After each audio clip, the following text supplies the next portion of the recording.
expressive, they have big emotions, they are storytellers. Those kind of people need your full attention. I have a friend like that.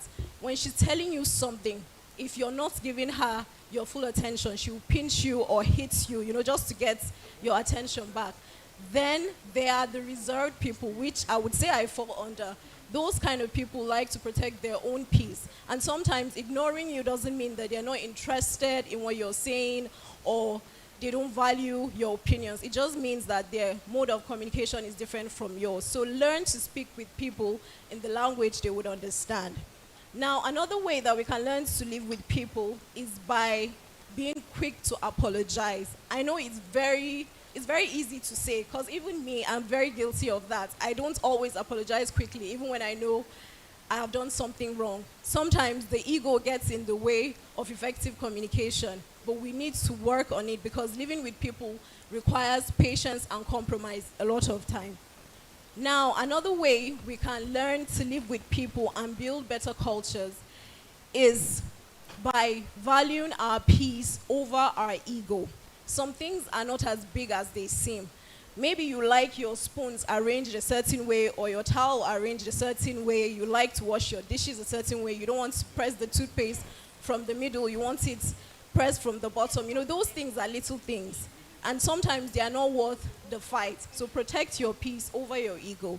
And then finally, I would say that the best way to learn to live with people is to be curious about who they are, their interests, and their culture. Like I said earlier, I learned a lot from the people I went to school with, the people I lived with. Now, from a Yoruba friend of mine, I learned something that has stayed with me over the years. It's just something because, like they said earlier, I studied English, so I'm always out on the lookout for the origin of language and words in other languages. And from that Yoruba person, I learned something profound. The Hausa word for pepper actually has its origins from Yoruba. We say tatashe or atarugu in Hausa, but it's actually they are actually loan words from Yoruba. In Yoruba, it's ataashe, which is like long pepper. It's a descriptive word.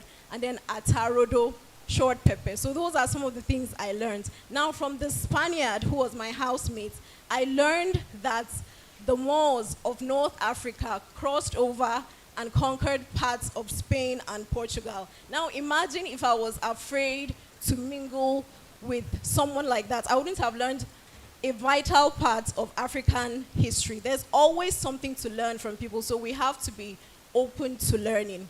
Now, let's talk about communal culture. These things I've mentioned are all parts of my personal culture, from the culture of keeping to myself, isolating, not socializing, and then evolving to a culture of having a community and socializing.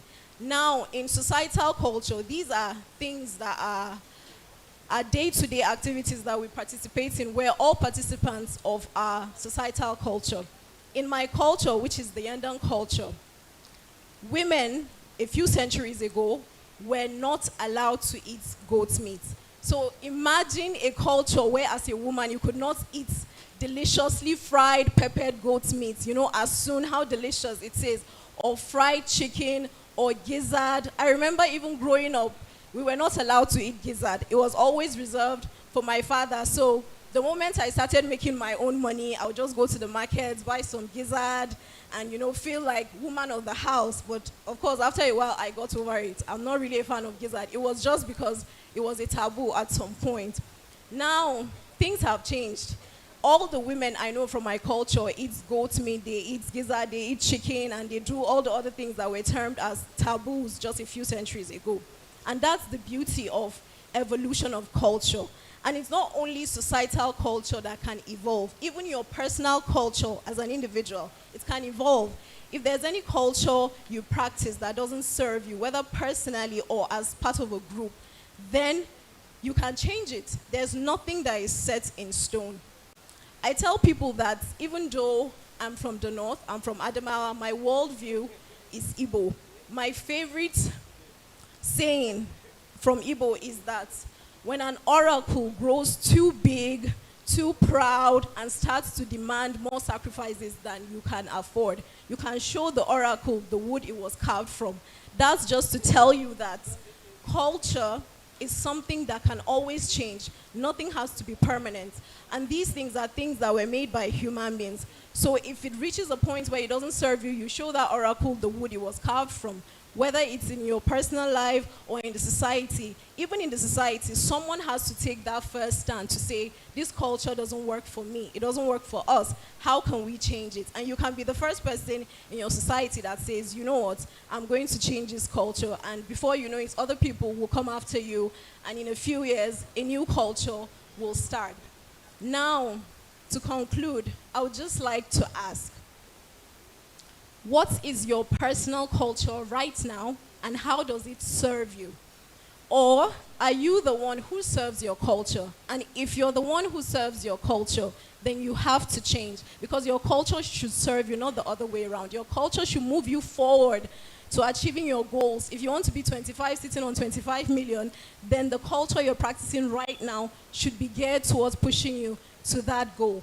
Nowadays, my culture involves communication, socializing, having the courage to stand on stages like this. You know, the people I went to Bingham with a few decades ago would not believe that I would be here today standing and talking to people like this, you know. But growth is part of life. So always be willing to question things, whether in your personal life or in the society, and see how your culture can move you forward. Thank you.